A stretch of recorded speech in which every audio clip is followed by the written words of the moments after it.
Hola, pues muy buenas cibernautas, ¿cómo estáis? Ya estamos aquí en otro programa más de Libernauta y nada, pues como siempre tenemos aquí a nuestro capitán, el señor Antonio. Muy buenas, Antonio. Muy buenas a todos los que estéis por ahí escuchándonos a través del espacio y del tiempo, y muy buenas para ti también, Fran. Muy buenas. Pues nada, aquí estamos. Estás un poco acatarrado, igual que yo, más o menos. No. No, tengo la garganta ahí un poquito Toma así de ya. aquella manera. Es que hablamos demasiado. Si es que no puede ser. Llevamos aquí ya una hora cascando antes de empezar el programa y no puede ser. Así que nada, hoy vamos a hablar de un tema que la verdad es bastante interesante, de cuentos. De cuentos. Tú sabes que... Bueno, ya sé que lo sabes porque lo hemos hablado, pero muchos de los que nos están escuchando, cuando hablamos de cuentos, pues seguramente piensen en Blancanieves, en Los Tres Cerditos, en estas cosas. Bueno, vamos a hablar de otros cuentos, de otros mitos, de qué es lo que sale primero, lo que se funde después. Vamos a hablar un poquillo. Vamos de a todo profundizar ahí un poco más en cuentos, que habrá gente que no conozca y habrá gente que no conozca. Así que nada. ¿Estás preparado? ¿Soltamos amarras? Soltemos amarras. Hay que tener cuidadito que hoy hay un poquito de viento, ¿vale? Entonces para despegar vamos a sujetarnos un poco, no vaya ahí, ¿eh? Venga. Vamos a ponernos el cinturón. Vamos, venga, soltamos amarras y bienvenidos al Ibernauta.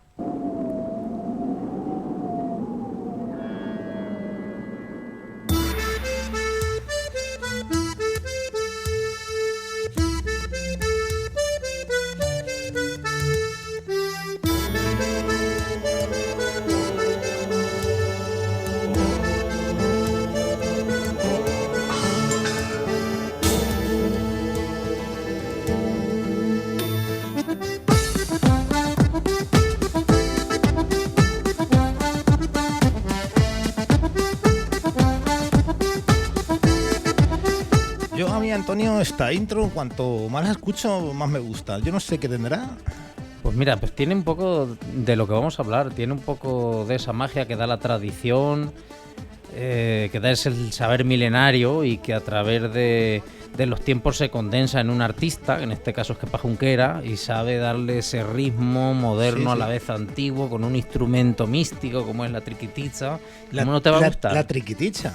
De ese instrumento hay que hablar, que yo no lo conozco. Es un tipo de acordeón vasca, pero ya hablaremos de eso otro día. Muy bien, muy bien. Hay que dejar temas para futuro. Bueno, y creo que hoy también nos tienes preparado un invitado ya conocido por aquí, de lujo. Pues sí, hoy vamos a hablar con un invitado de lujo, como siempre todos los que nos acompañan. Pero vamos a escuchar antes... si te parece, un tema de Ana Alcaide, es una artista toledana que es muy buena y que tiene un tema que va muy al hilo de lo que estamos hablando, de esos mitos y estos cuentos. Vamos a oír Las Tres Hermanicas. Vamos a escucharlo a ver qué tal. Venga, vamos ahí. Tres hermanicas eran blancas de rosa y ramas de flor. Tres hermanicas eran, tres hermanicas son. Tres hermanicas eran, tres hermanicas son.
Bueno, pues sí, por lo que veo, Antonio, una canción bonita, linda, al igual que la voz, pero creo que la historia también es bonita, ¿no? Pues sí, mira, te la voy a resumir y os la voy a resumir para todos los que la estéis escuchando. Esta canción es una canción sefardita de los judíos que vivían en España.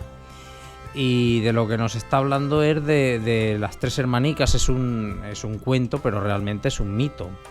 Yo os cuento el cuento. Diferencia entre mito y cuento. Ahora lo veremos. Vamos ahí. El caso es que eran tres hermanicas, ¿no? Y el padre, pues las dos primeras, las dos más mayores, pues estaban bien casadas y como el rey esperaba, ¿no? Pero la pequeña, pues dice que se le perdió, como que se echó a perder, ¿no? Porque se echó un novio y el rey no quería esa relación. Hay los novios. Entonces la encierra en una torre y el novio que vivía al otro lado del mar, ella le encendía un fuego y él cruzaba nadando hasta la torre y bueno, ella le echaba sus trenzas para que subiera a la torre arriba. De ahí, fíjate, nos recuerda el cuento aquel de Rapunzel, ¿no? Sí. Y bueno, pues aquí al final de la canción terminan felices y contentos, pero en el mito, que es el de Ero y Leandro, no terminan tan bien. Pero bueno, para hablar un poco de todo esto, hoy contamos con la presencia de Alfredo Alcaud Utiel, que es profesor de secundaria en el IES de Río Júcar, de aquí de Madrigueras. Y bueno, imparte clases de griego y bueno, pues Alfredo conoce muy bien pues todo el tema de tradiciones y costumbres de aquí de nuestra tierra. Dirige y trabaja con sus alumnos en la revista Gerineldo, que bueno, pues recogen un poquito todo ese saber antropológico y etnográfico de por aquí. Y ha colaborado en la publicación de diversos libros que van, pues como bien digo, de etnografía hasta cultura tradicional, historia, rutas. Hace un poco de todo. Y bueno, pues para los que ya son más seguidores de aquí de esta radio, pues saben que también hace programa y eso que no teníamos historia. Sí, ya decía yo que me sonaba su cara. Así que vamos a darle la bienvenida. Muy buenas, Alfredo, ¿estás por allá? Sí. Buenas tardes, ¿cómo están ustedes? Muy buenas, Alfredo, ¿qué tal? ¿Cómo vas? Pues muy bien, una bienvenida me habéis dado con Las Hermanicas. Es una de las canciones mías preferidas de literatura sefardí, que es hermosa, efectivamente, como ha dicho Antonio, también porque es un mito, además un mito de ida y vuelta. Fijaros que es una canción de origen culto, basada en la mitología pasó a folclore, el folclore salió de España con los judíos españoles y la llevaron allí a los Balcanes y a Anatolia, a Jonia, Grecia, y allí fijaros que se volvió a aclimatar. Es decir, un relato que originalmente ocurría en las ciudades de Sesto y Leandro, de Sesto y Abidos, en la costa del Esponto, es un brazo de mar que separa Europa de Asia de pocos kilómetros. Esa historia viene a España, imagino que en España las versiones estarían quizá en otro lugar, y cuando vuelve a Grecia, la ciudad en cuestión va a ser Rodas. Fijaros, un mito de una leyenda, un cuento de ida y vuelta. ¿Qué es lo del mito y cuento? Un mito es una explicación de algo. Los mitos son tonterías. El hombre necesita explicar qué ocurre en el mundo. Entonces, se crea un relato llamado mito. La palabra mito originalmente significa palabra, cuento. Y ese relato se expresa mediante una canción o un cuento. Entonces sería una de las formas de transmisión del mito. Y a su vez ese mito va a generar literatura, va a generar religión, va a generar cuentos, como decíamos, canciones, y va a haber una comunicación siempre, como vemos aquí, entre literatura popular, culta, y lo que es el mito. Uh-huh. Alfredo, quería empezar un poquito, bueno, pues explicando así por encima, como he dicho al principio, pues que muchos de los que, ya no de los que nos oyen, de la mayor parte de las personas de nuestra cultura occidental de hoy en día, tenemos el mundo de los cuentos reducido pues a los cuentos que nos vienen de aquellas compilaciones que hicieron los hermanos Grimm y luego después las revisiones que han hecho mucho después, sobre todo a través del cine, televisión, programas de sobre todo de, bueno, el mundo Disney también, ¿verdad? Pero se olvidan muchos cuentos que que tienen ese principio en nuestra tradición popular y que han llegado curiosamente hasta nuestros abuelos y ahí se quedaron. Y entonces muchos de estos cuentos pues tienen estas conexiones con estos mitos de los que hablamos. Nos sitúa Antonio Rodríguez Almodóvar y he querido citarlo porque es una de las personas que ha hecho unas, para mí, de las mejores compilaciones de cuentos de la península ibérica. Hay otra compilación muy buena que ya hablamos aquí en su día, Fran, con nuestro amigo Javier Cuellar Tórtola, que la hizo por aquí de la comarca de Iniesta y La Manchuela. Pero bueno, Antonio Rodríguez Almodóvar nos sitúa en un momento clave, según él, en el que se forjan muchos de estos cuentos. Y bueno, ya veremos a ver a lo largo de esta conversación si no descubrimos que se forja alguna cosa más, ¿no? Que es la revolución neolítica, ¿no? Cuando el hombre cambia esa manera de vivir cazando y de pronto tiene que asentarse en las tierras y tiene que bueno, transmitir una cultura nueva para que sus descendientes aprendan o conserven determinadas tradiciones y sí, como una evolución del trabajo en el campo, Más que es un poco lo del mito, ¿no? Esa explicación del por qué son las cosas. Entonces, bueno, en estos cuentos que tan antiguos que pasan a nosotros a través de generaciones y generaciones, llegan hasta casi nuestros días, hay cosas que no solemos ver en otro tipo de cuentos. Por ejemplo, hay ritos iniciáticos, todavía se ven ciertos tabús, se ven el culto a los muertos, se ve incluso escenas de sacrificios, canibalismo, cosas que no esperaríamos encontrar en un cuento y que luego aparecen, y además de una manera tan natural que si no te dicen no, acabas de ver que se le han comido el dedo al protagonista, ni te das cuenta, porque lo asumes como tal. Entonces, Alfredo, ¿ocurre esto también en los mitos? ¿Son necesarios también, sí, me imagino, sí, ¿no? Hay elementos en la cultura popular y en los mitos, elementos muy arcaizantes, muy arcaicos.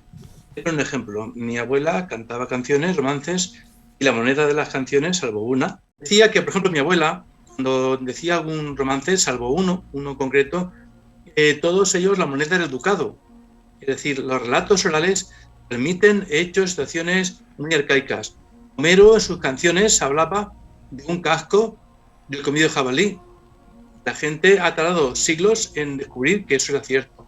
Hay un autor, no me lo recuerdo, que va más lejos, dice que el mito surgió al mismo tiempo que el lenguaje, que el fuego. Es decir, cuando el humano domestica el fuego, hablamos de hace 250.000 años o por allí, entonces esa comunicación se daba mezclando gestos y chillidos, tipo mono realmente, entre los humanos, una oportunidad. La gente come, se junta, gana dinero, gana tiempo a la noche.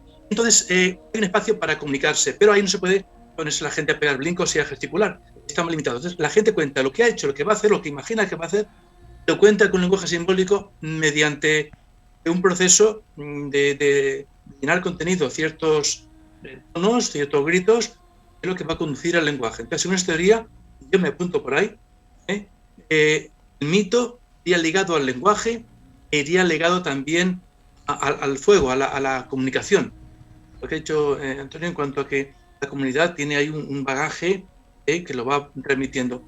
Y la palabra, fijaros, las palabras funcionan muy bien. Las palabras a veces se desmontan y entonces aparecen cosas muy curiosas. La palabra hablar en español viene del latín fabulare, significa echar cuentos. Pero una fábula es hablar. Bula es instrumento. Una fábula es el instrumento de hablar. Igual que el trillo, el instrumento de triturar. Entonces, la palabra, fijaros curioso, en español es hablar. Y en catalán, en francés, en italiano y demás, la palabra va a ser parlare, parabolare, es de parábola, que es precisamente un cuento bíblico. Por tanto, salvo romano, que emplea la cuvint, que significa precisamente convento, es decir, un recuerdo también de la época en la que la cultura está en manos de los monjes, palabras nuestras actuales, para decir hablar, proceden de echar cuentos. Fijaros hasta qué punto hay conexión entre el hecho de hablar y el hecho de relatar. Ujú. Fijaros también que me viene un poco al hilo de lo que vas diciendo, en inglés, por ejemplo, cuando deletreas una palabra, ¿no? Se utiliza el verbo spell, Spell. spell, que también se utiliza para decir hechizo, o esos hechizos mágicos, Ajá. como si la palabra en sí, el poder deletrear, o sea, poder hablar en definitiva, ¿no? El poder deletrear esos hechizos, ¿no? La palabra tuviera ya una fuerza mágica que nos diera un poder, ¿no? Aquello de nombrar las cosas por su nombre. Eso Y aparece en la Biblia, por ejemplo, y es muy sintomático porque en parte de la Biblia a Dios no se le nombra. Escribe el nombre, no se pronuncia porque, como ha dicho Antonio, pronunciar el nombre de Dios supondría que el hombre domina a Dios, cosa que no se concibe. El hombre, en cuanto tú pones la palabra, a la cosa le pones una palabra, digamos que le echas un lazo. De alguna forma la capturas para tu mente. Entonces, una cosa especial con Dios, entonces se cortan, digamos, se autoprohíben decir el nombre de Dios, hasta el punto de que se ha olvidado el nombre de Dios. Bueno, habría mucho que hablar aquí también, pero la palabra de Dios, vamos, en una de las versiones de la Biblia, el famoso Yahvé, que no sabemos cómo se decía, si era Yahvé, Yehú, no sabemos. Que se escribe en 4 letras y directamente no se pronuncia. Dice nuestro Señor, Adonai, y así mejor. ¿Por qué? Porque hay un miedo a que el hombre acapare a Dios, parece que es un pecado. El hombre domina la naturaleza, la forma de dominar es contarlas. Fijaros que la palabra cuento, en español actual, cuento, tiene que ver con contar. A fin de cuentas es controlar las cosas. En el momento que tú conviertes algo en un número, estás controlando. Y un cuento posiblemente sea una forma también de relatar cosas y fijar esas cosas dentro de tu campo de acción, dentro de tu mundo, dentro de tu pensamiento. Digamos, las cosas que se dicen por ahí no estén sueltas, que entren dentro del mundo y evidentemente cada uno un poco barre para casa y hace una versión del mito, pues un poco casera. Y de forma que la ciudad de Sestos, quizá fue Valencia o Sevilla, de vuelta ahora va a ser Rodas, en el caso de mis hermanicas, por ejemplo. Hermanicas tengo. Bueno, pues fíjate que todo esto que estás diciendo de la palabra y ese poder que tiene la palabra, ¿no? Que hemos dicho con el nombre de Yahvé, como yo he mencionado lo del spell, ¿no? En inglés. Hay otra cosa que a mí me ha recordado y es cuando bueno, sabéis que hago a veces cuentacuentos con los chiquillos en la biblioteca o en la escuela y tal.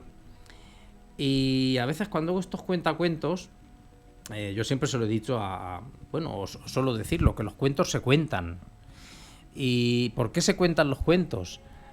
Porque si los lees, como que pones una barrera entre tú y el niño. Pero si los cuentas, a través de la palabra, logras atraparlos en la historia y se hace todo como mucho más, como que se cierra el círculo, ¿no? Es diferente, es otra cosa. Igual que la persona que lo cuenta. Una persona lo contará de una manera, otra lo contará de otra. Lo que transmites, ¿no? a la gente que se lo cuentas. Efectivamente, ¿no? ahí la palabra es fundamental. Pero bueno, mira, vamos a ir a otro punto, porque tendemos a observar el mundo antiguo desde los cánones de nuestro tiempo. Y bueno, pues sabemos que la vida en aquellos tiempos se medía de otra manera. Entonces, tal vez por ello no entendemos algunos pasajes de estos cuentos, estos mitos. Y me refiero, por poner un ejemplo, a estas reminiscencias de las que yo he hablado antes, de estos rituales iniciáticos, donde, por ejemplo, el protagonista tiene que pasar unas pruebas. Entonces, ¿cómo deberíamos aproximarnos a esta temática? Porque, claro, está claro que el mundo actual nada tiene que ver con el antiguo, muy pocas cosas, ¿no, Alfredo? Hay, digamos, a veces que hacer una traducción antiguos y modernos, y el relato a veces se adapta. Incluso a veces los nombres, una cosa muy curiosa, los nombres cuando pasan en los cuentos no se entienden, cambian. Por ejemplo, un relato que me llegó a mí, decía Rey Trujillo. El Rey Trujillo era Rey Tarquinio, de Tarquinio Trujillo. Por ejemplo, en el relato de las hermanicas aparece en varias versiones varón como el nombre propio del hombre, es decir, el varón ya no se entiende como... Mucha gente no sabe que varón es un varón, entonces piensa que varón es el nombre del amante. Entonces hay una traducción una contaminación, una adaptación a las realidades de cada momento. Mira, quería ver, hay unos personajes, tanto en cuentos como en leyendas, que son, digamos que son arquetípicos, ¿no?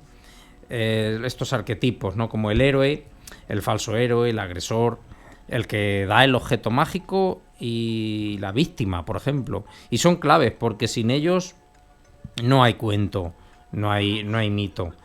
Mira, por ejemplo, hay uno que os voy a contar así un poquito por encima, que es el cuento de la serpiente de 7 cabezas y el castillo de irás y no volverás. En este cuento el protagonista, que es Melgo de nacimiento, tiene que ir, bueno, pues tiene que viajar a una tierra. El nombre del castillo ya impone, ¿no? Un poco, ¿no? Aparece mucho en muchos cuentos de tradición popular de aquí de la península ibérica. Pues tiene que viajar a una tierra que está, digamos, subyugada por la serpiente de 7 cabezas, que es un monstruo, y que tiene que matar a este monstruo. Entonces el protagonista, después de acabar con él, siempre auxiliado por objetos mágicos, porque claro, esta empresa no es fácil. Se casa con la princesa, ¿no? Hasta aquí los cuentos, pues hasta ahí va cumpliendo su función. Función estándar. Pero un infortunio le hace quedar preso en el castillo de irás y no volverás. Entonces es su gemelo quien tiene que acudir en su ayuda. Al final, el gemelo, va a ser asesinado por el protagonista, porque él piensa que sufre un ataque de celos porque piensa que él se ha acostado con su mujer. Y va a descubrir luego con amargura lo equivocado que estaba.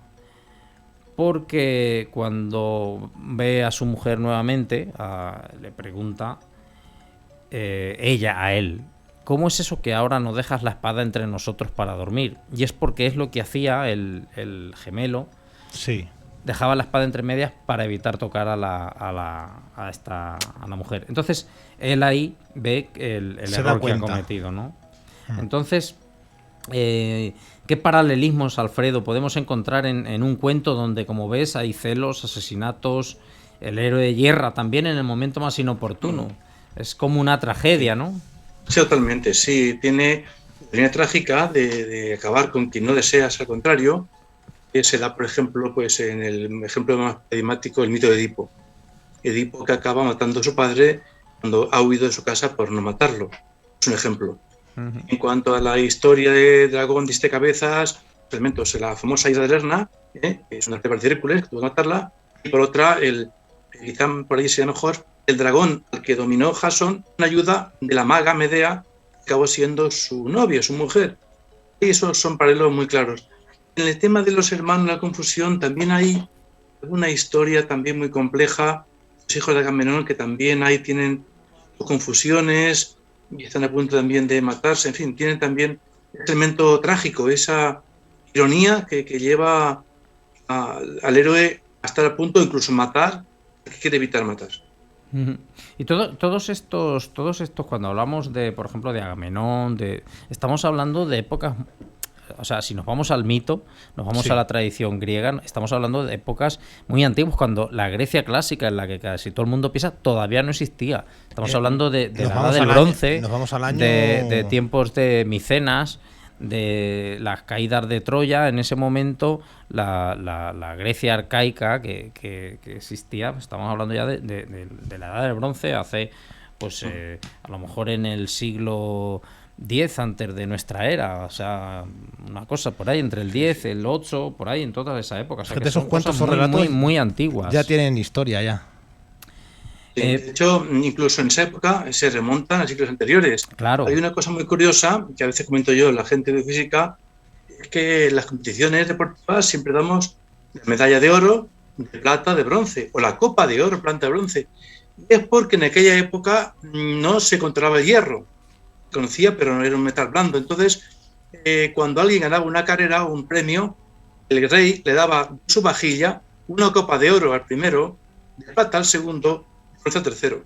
Evidentemente no le daba a nadie una de hierro. Sí. Claro, sí es antiguo la tradición. Sí. Volvamos un poquito a estos rituales iniciáticos, a estas costumbres antiguas a ver qué funciones conservan. porque quizá ahora ya no cumplan una enseñanza específica, porque el mundo, como hemos hablado también en otros programas, todo esto está muy ligado al mundo agrícola y al ciclo vital, ¿no? Pero ahora que el mundo es industrial, ahora que ya esta función histórica y social que puede tener cuestión con la magia, con la religión, con todo este ciclo vital que regía el mundo antiguo, ahora ya que no nos regimos por esas mismas estándares, se observan que estas ritualísticas que se ven en estos cuentos, pues como que pierden un poco el sentido, porque se ven, por ejemplo, pues la reclusión de las princesas casaderas, la iniciación del neófito en los secretos de la comunidad mediante un paso simbólico o real por el reino de la muerte, por ejemplo, para emerger ya como un adulto. En fin, no sé, Alfredo, ¿a qué reflexión te lleva un poco todo esto?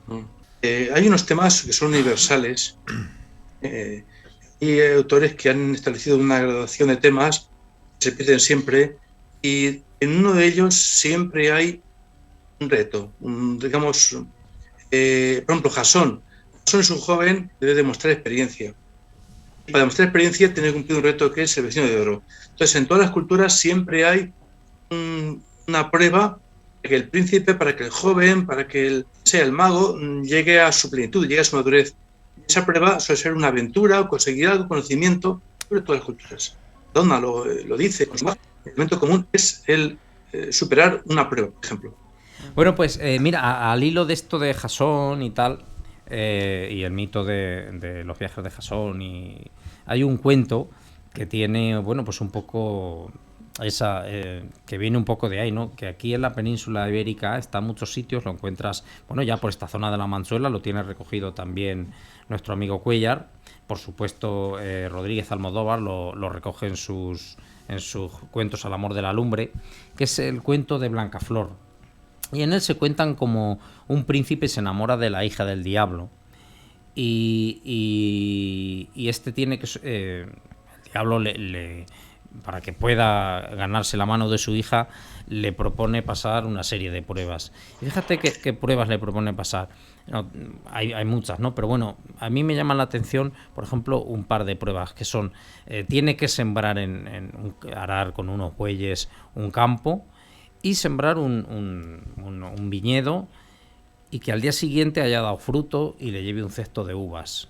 Al día siguiente. Al día siguiente. Y Blancaflor, pues le dice, tú duerme, que yo haré el trabajo por ti, porque Blancaflor tiene poderes mágicos, ¿no?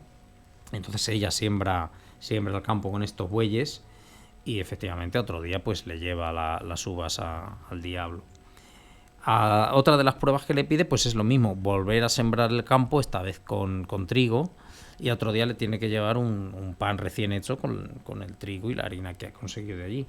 Y lo mismo, el príncipe consigue hacerlo gracias a Blancaflor otra vez, porque su intervención mágica pues siempre le saca de apuros. De estos apuros. Pero aún así, una vez que pasa las 3 pruebas, y fíjate que son 3, ni son 7, ni 2, ni 1, son 3, que también es un número del que podríamos hablar, ¿no? Porque tiene muchas connotaciones mágico, místicas, matemáticas.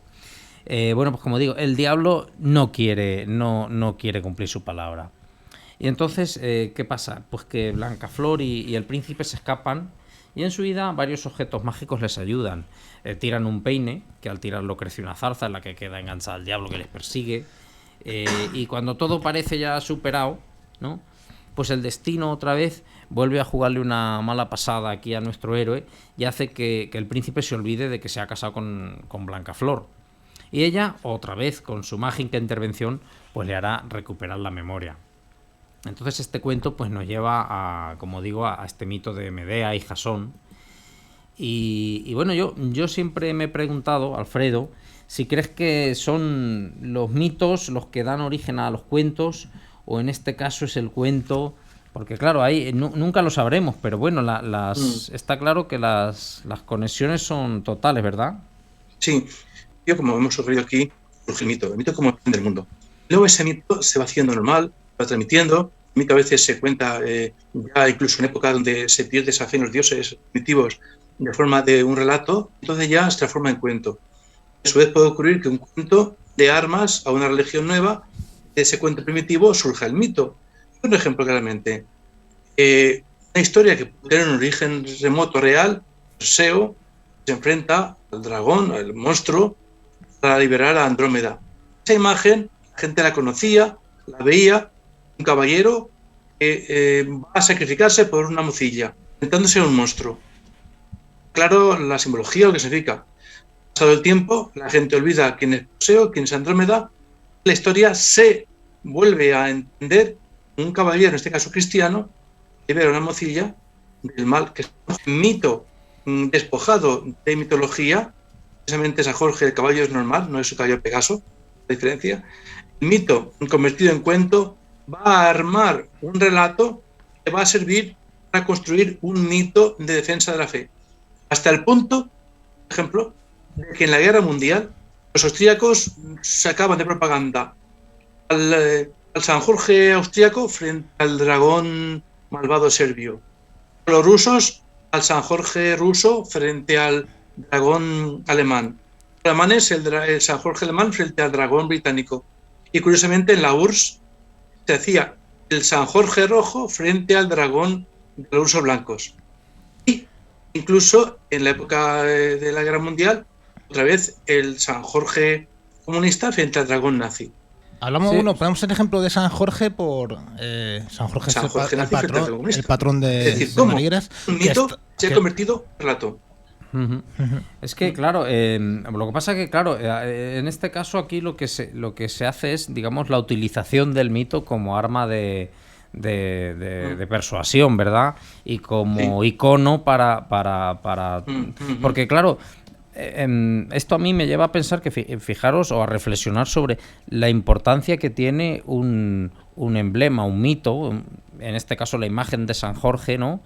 Que en este caso sería Perseo, ¿no? Si nos vamos hacia atrás, Claro. fíjate como algo que parece que es totalmente inofensivo, como puede ser una historia, transmite de fuerza a toda una sociedad, lo pongas donde lo pongas, para perseguir un fin, ¿no? Pues en este caso es la guerra, ¿no? Como la defensa de cada uno de los contendientes. Entonces, pero a mí siempre me ha llamado la atención cómo estos mitos muchas veces, relacionándolo ya más con el cuento, que es lo que yo quería aquí ver un poquito, pasan en principio de una gente que, porque el mito tendemos a observarlo desde nos aproximamos a él desde una cosa culta, ¿no? Desde la literatura, desde, bueno, pues sobre todo los mitos griegos y el mundo greco-latino, ¿no? Sin embargo, el cuento es algo popular y es curioso cómo pasa de lo que se supone que es un grupo de personas, unas élites formadas con una, sobre todo en la antigüedad me estoy refiriendo, a esa gente del pueblo, y cómo el pueblo lo va adaptando a sus necesidades, ¿verdad, Alfredo? Sí, precisamente cuando estuve en Tarazona, bueno, me referiste tú el tema de un mito y folclore, se me ocurrió que, fíjate, aunque yo no hubiera dado clases de griego, no hubiera estudiado clásicas, en mí hubiera llegado mitología. Mi abuela cantaba una canción que era de un soldado que iba a la guerra y volvía y su mujer no lo conocía, yo pues la cantaba igual. Hasta que me di cuenta mucho después de que esa canción era la Odisea. Ah, fíjate. Es decir, que la Odisea llegó a mí antes de yo leer la Odisea. Llegó de forma que yo ni siquiera la conocía porque en lugar del barco era un caballero, etcétera, si era morena. Pero voy a decir que sí, efectivamente, que a veces los mitos se meten en nuestra vida y nos llegan por lugares inesperados. Incluso en el lenguaje, cuando dicen, fulanica, está hecha una furia, hablando de la furia, realmente mitología. Y así se nos cuelan muchos. Yo en esa charla, además, que me gustó mucho, que la ven creciendo cada vez más, por ejemplo, la fiera corrupia. Pues la fiera corrupia, yo ni me acordaba de que existía hasta que leyendo un cantar de otra fiera parecida, caí en la cuenta de que era una fiera monstruosa y creo que sería la quimera. Es decir, un monstruo clásico nos ha llegado por tradición oral. Y os quería preguntar una curiosidad. Los cuentos, los mitos, ¿tienen algún punto de realidad? Quiero decir que ¿se basan en algo ocurrido realmente o son simplemente cuentos, mitos inventados? O no sé si me entendéis. Sí. O sea, o cuando alguien lo cuenta se basa en algo una experiencia que él ha tenido, una experiencia que él ha visto, no sé, algo. El cuento como tal se transmite. Bueno, tú te puedes inventar un cuento y si tiene no sé, sería cuestión de ver qué cosas tiene que tener el cuento para que se acepte de tal manera que se siga repitiendo. Porque claro, ¿cuántos escritores de cuentos hoy en día hay? Igual que de novelas, etcétera, etcétera. Pero sus relatos, siendo buenos, no se replican. ¿Por qué? Porque les faltan... No lo sé, sería cuestión a lo mejor de hacer otro programa para eso. Quizá les falte la épica, quizá les falte la magia, quizá les falte el sentido de la búsqueda de algo, ¿no? O sea, muchas cosas, o simplemente que quieran enseñar algo. Porque todas esas cosas son las que tienen estos cuentos que te llegan y tú transmites. Entonces, claro, de los que yo precisamente estoy hablando, vienen de tan antiguo que saber si tienen algo de realidad detrás o no, pues es difícil. Sin embargo, ya en los mitos, bueno, Alfredo nos lo puede contar mejor, quizás siempre haya algo de algo de verdad, ¿no? No sé, Alfredo, ¿cómo lo ves tú el tema? Sí, si hubieran preguntado esta pregunta hace 150 años, la respuesta es esto es mentira, toda imaginación. Hoy día las investigaciones han descubierto que detrás de muchos mitos hay verdades. Y, por ejemplo, detrás del mito de Jasón está la apertura de rutas comerciales. Detrás de la leyenda de Hércules, cuando hay que ver la carrera, Hércules en España era un mito. Un mito. Hoy día sabemos que hay ya datos que prueban que en la época de Hércules, en la época del bronce, había ya comunicación, comercio con Grecia. Entonces, el mito de Hércules se basa en la apertura de una ruta comercial hacia España, hacia Occidente. Una cosa curiosa, yo siempre he creído en la intuición de que eran verdaderos muchas especies. A mí me chocaba mucho esos personajes como los sátiros, esos hombres, esos semihumanos salvajes, que convivían con los humanos, no respetaban los matrimonios, no respetaban las leyes, no cultivaban, y siempre sospechaba que habría poblaciones humanas, semi-humanas, convivieron con los humanos hace miles y miles de años. Ya no sospecha, pero ya es realidad, porque son ya 6 las especies humanas que han llegado a existir. Por tanto, detrás de muchos monstruos de los mitos, detrás de la abuela de los bosques, detrás del sátiro, del centauro, posiblemente haya poblaciones humanas, semi-humanas, o humanas pero muy atrasadas, que llegaron a convivir parcialmente y que fueron extinguidas, exterminadas por nosotros. Los mitos lo dicen claramente, cuando esas especies no respetan la propiedad, no respetan la familia, no respetan nada, pues los humanos los eliminamos directamente. Es una de las cosas que yo siempre he creído que había verdad detrás del mito. Hombre, sí que es verdad que hace 40.000 años, por ejemplo, aquí en la península ibérica, sí que convivieron dos especies de seres humanos diferentes, pero a fin de cuentas, incluso, bueno, es un debate que ya casi que no hay debate científico, porque ya está demostrado que hubo incluso hibridación entre el hombre de Neandertal y el Homo sapiens. Incluso siempre en nuestra... ¿Cómo te diría yo? En ese orgullo que tenemos del Homo sapiens, siempre todas las pinturas rupestres que aparecen, sobre todo pues hace 16.000, 20.000 años, se atribuyen al Homo sapiens. Pero bueno, hoy en día estamos viendo que la capacidad creativa, de esa capacidad de pintura, se está datando las pinturas y se están llegando a tiempos muy lejanos, en tiempos en los que quien habitaba en la península no era el Homo sapiens, sino el hombre de Neandertal. Y tal vez quizá el inicio del arte y de este tipo de sensibilidades pictóricas, pues a lo mejor no vienen del Homo sapiens como tal, porque no había hombres hombres modernos todavía en aquel momento, ¿no? Y eso que parecía algo que se daba por sentado, que estas pinturas que había, yo que te voy a decir, estas manos en positivo, estos trazos que había allí en forma de rayas o como símbolos extraños, que se atribuían al hombre moderno, pues resulta que no. Resulta que parece ser que los hizo... viene de antes. Que viene de antes, no, que los hizo otros hombres diferentes a nosotros. Otros hombres y otras mujeres. Y bueno, pues sí, bueno, quién sabe, ¿no? Quizá los mitos y muchos de los cuentos ya empezaron en aquellos entonces, ¿verdad, Alfredo? Sí. Posiblemente hay elementos tan antiguos en que apunten esa idea. El hecho de que, por ejemplo, desde hace muchos años, el hombre domina la técnica del fuego. Sin embargo, en muchas culturas, como en Grecia y en Roma, sobre todo en Roma, había una sacerdotisa en la ciudad dedicada a conservar que nunca se apagase el fuego. Bueno, y está el mito de vaya, hombre, se me acaba de ir de la cabeza, del ladrón del fuego de los dioses, de Prometeo. ¿No? Y evidentemente ese mito fue forjado en una época en la cual el hombre acababa de conocer el fuego. O sea, ese mito en su versión original quizá tenga 150.000 años, ¿eh? Claro, es que no es tan... Es que fíjate la importancia de ese mito. Es que Prometeo le roba a los dioses el fuego. O sea, ¿qué nos está diciendo eso?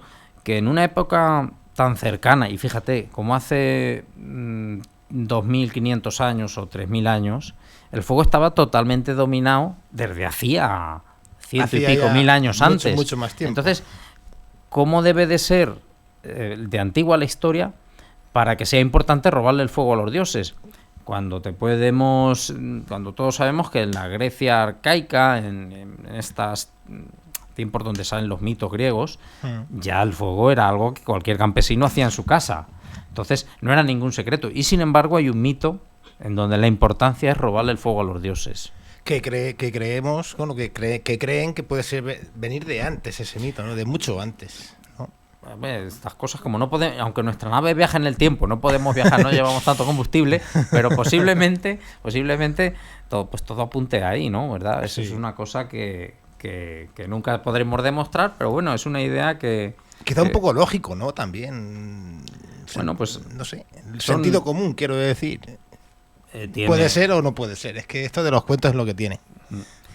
Bueno, hay otra cosa que a mí me ha llamado la atención, porque al hilo de tu pregunta de qué hay de verdad, qué hay de mentira, y entonces hay otra cosa que tiene mucho que ver con el mundo grecolatino, que son las fábulas, que también tiene una conexión muy grande con los cuentos, porque sobre todo aquí en esta zona, y yo he tenido ocasión de recoger alguno de tradición oral, hay muchos cuentos que les contaban a nuestros abuelos, en donde el lobo, la zorra, el cuervo suelen ser los protagonistas y se comportan como humanos. El lobo cultiva su campo, tiene su gallinero, la zorra pues le roba las gallinas, hablan, se saludan, tienen conversaciones. De hecho, yo tengo un libro de fábulas de Esopo.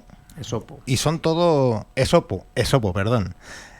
Y son todo animales, como tú dices, la zorra, el águila, el león, el tigre, son todo animales. Sí. Entonces, claro, fíjate que estos cuentos, pues si te vas precisamente a estas fábulas, pues tienen esa relación. Entonces, me imagino, Alfredo, que también tienen esta conexión, ¿no? La fábula grecolatina con... Sí, hay una realimentación entre mitología y fábula. Perdona, voy a contar un caso muy particular. En mi casa se contaba un cuento. En Madrigueras hay un cerro, bueno, está realmente en Villa García de Llano, un macero del tesoro.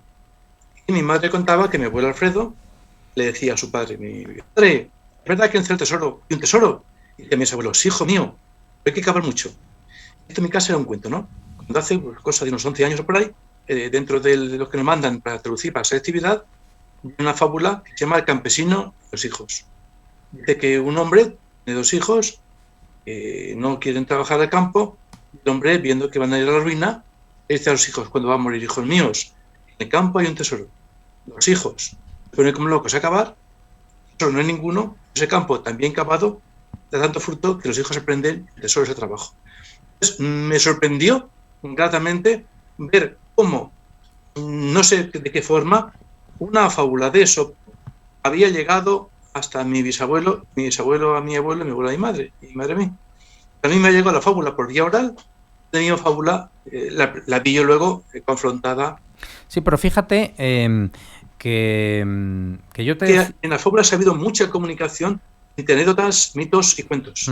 Pero fíjate que yo te decía, al hilo de la fábula y el cuento, y lo que preguntaba Fran de la realidad, que bien, como tú sabes, Alfredo, pues Esopo no hacía las fábulas así de cualquier manera, ¿no? Ahí los personajes que la fábula, el lobo representaba a alguien, la gallina, o sea, ¿no? Explícanos un poquito eso. A veces se dice, Esopo originalmente, se evolucionó mucho, era un esclavo. Entonces, la forma que tenía ese esclavo de decirle a los amos suyos o a la gente de la sociedad importante cómo eran, sin incurrir en un castigo, era así. El lobo, pues, se cobra impuestos, el león el poderoso, la zorra el sabio, el filósofo. Eso es hacer una crítica social dándose las manos. Yo critico, es el zorro el que habla, cada cual que entiende lo que quiera. Por eso las moralejas no me gustan, porque las moralejas a veces limitan demasiado el significado del zorro, del cuento. Limitan una explicación que a lo mejor en un momento dado puede funcionar y en otros no. Sin duda, lo que tendremos que tener ahora en cuenta cuando leamos otra fábula de Esopo, ¿no?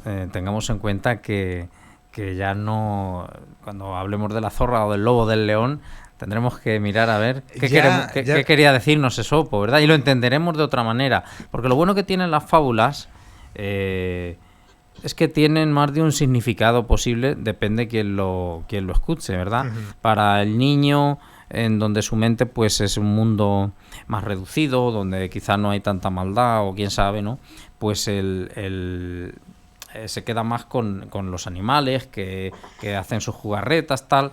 Pero para el mayor, en donde ya quizá ve la persuasión, el engaño... Estamos hablando de un texto, de una fábula, de una hoja, de una simple hoja de X renglones, y el niño lo ve pues sencillo, ¿no? Pero claro, esa hoja transmite, o sea, detrás tiene mucho más. No se resume en las palabras no se resume solo en las palabras que dicen en esa hoja, sino que la gente mayor... La fábula permite que cada oyente de este relato pues escuche una historia diferente. Es la misma historia, pero se queda muy abierta. Eso es lo bueno de la fábula. Mira, no quisiera cerrar esto sin hablar de otro cuento que me llegó hasta... Bueno, lo leí en la recopilación de Antonio Rodríguez Almodóvar. Hay dos, digamos, son 2 volúmenes, Cuentos al amor de la lumbre 1 y el 2. Pues hay el 2, en donde nos habla de cuentos de pícaros y tal. Y habla de un personaje que le llama Pedro el de Malas. Y es un personaje que a mí me resultó muy curioso. Porque ¿quién es Pedro el de Malas? Pedro el de Malas, lo vais a saber todos en cuanto empiece a contar la historia. Es un personaje que siempre estaba andando con picardías, de tal manera que en su pueblo le llamaban Pedro el de Malas. Y se va a pastorear, pues unas ovejas, lo mandan a pastorear a un cerro.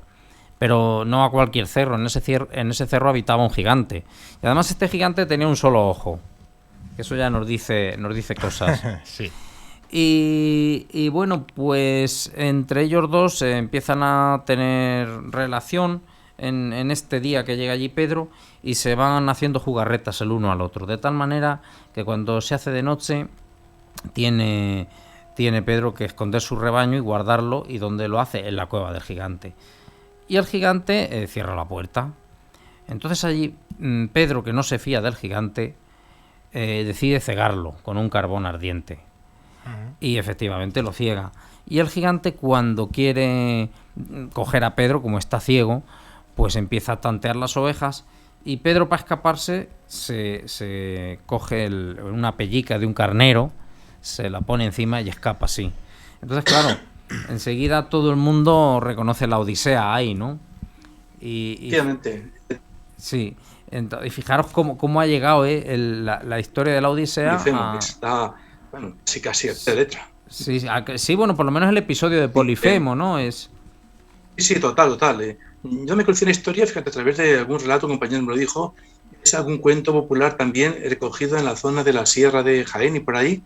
De hecho, hay un pueblo que se llama Arroyo de Lojanco, y llaman a este gigante de un solo ojo, le llaman el Lojanco. O sea, que hay sitios hasta donde se ha establecido que la cueva es de Lojanco. Fijaros si ha calado el mito, el cuento, hasta el punto de decir, no, ahí vivía Lojanco, ahí en esa cueva vivía Lojanco. A lo mejor alguien lo dijo en un momento dado para asustar a los niños, de ahí viene pues es impresionante ver cómo este relato funciona, ha llegado hasta el día. Lo que está claro es que en la tradición popular, el mundo grecolatino en todas sus versiones, tanto en mitos como en fábulas, ha caído en un campo que ha perdurado mucho entre la gente de la península ibérica, hasta tal punto de que pues buena parte de nuestros cuentos, nuestras fábulas, pues son precisamente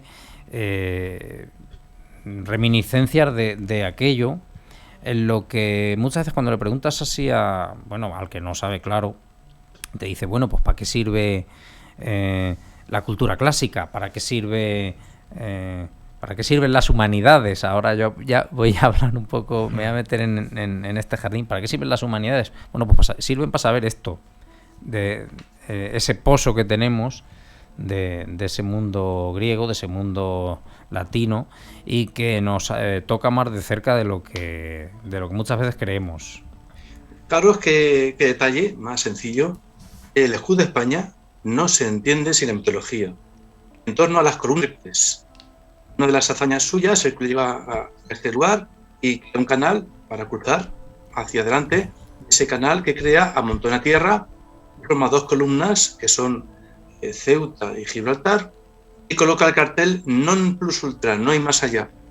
Cuando Colón llega a América, a las Indias, se quita el non y España es plus ultra, las columnas de Hércules. ¿Hasta qué punto, claro bien, hasta qué punto la mitología está entroncada con la historia de España? Nos define hasta nuestro escudo nacional. Sí.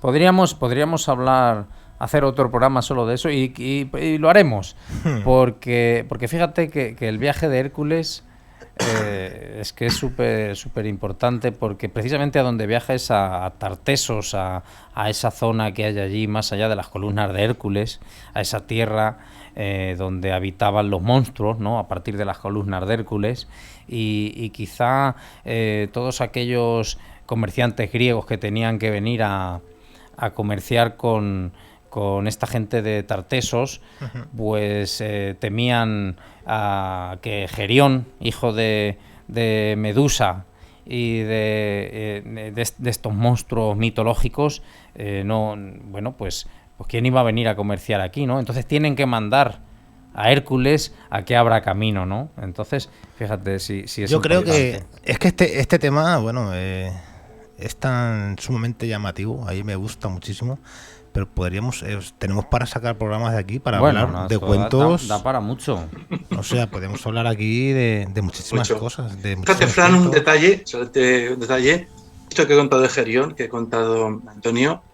Hércules, de vuelta aquí, un bandido le robó. Ese bandido se llamaba Caco. Hoy día, ¿no sabes lo que es un caco? O sea, Caco le roba a Hércules. Hércules. Entonces, la palabra caco queda como sinónimo de ladrón. Fíjate, el mito es de España lo que da el juego, ¿eh? No lo había pillado. Ahora, claro, pues, Caco. Caco. Sí. Pues nada, como siempre, Cronos, que es el señor del tiempo, pues él no permite que nadie ocupe su lugar, y él siempre manda y nos lleva al final de nuestro programa. Sí, pues que se ha movido un poco más de viento de lo normal y tenemos que regresar ya, no sin agradecerle a Alfredo su su compañía, que ha sido un placer tenerte aquí, como siempre lo es. Y nada, esperamos tenerte otro próximo programa de Libernauta y que nos cuentes más cuentos, más historias, más mitos. Estamos ansiosos de volver a escucharte ahí. Cuando queráis. ¿Vale? Es un placer. Pues nada, muchas gracias, Alfredo. Gracias, Alfredo. Hasta luego. Nosotros. Hasta Adiós. luego. Bueno, pues nada, Antonio, pues se nos acaba el tiempo. Así que nada, pues ha sido un placer tenerte Como aquí siempre, de nuevo. como siempre. Así que vamos ya bajando. Vamos aterrizando. Vamos aterrizando ya. Y para la gente que nos ve y nos escucha, pues Bueno, yo creo que esta gente nos puede ver en Radio ¿Qué? Pero también en YouTube. sí, Y- el programa está en Facebook, ¿vale? Lo subimos a YouTube también. Y luego también lo tiene en la página oficial, que es radioque.es. Y creo que algún podcast por ahí también puede haber. Sí, en iVoox, ¿vale? Tenemos también los podcasts. Tú buscas Radio Que Albacete y ahí tenemos... hemos empezado ahora a subirlos, ¿vale? Hemos empezado ahora a subir programas, pero ya hay algunos para que puedan escuchar. Pero, o sea, el que no nos escuche y no nos ve es porque no quiere, ¿no? Eso sí, eso sí. Bueno, pues nada, pero hay que informar a la gente. Pues nada, Antonio, gracias Venga. y nos vemos. Hasta la próxima. Hasta luego. Chao, adiós.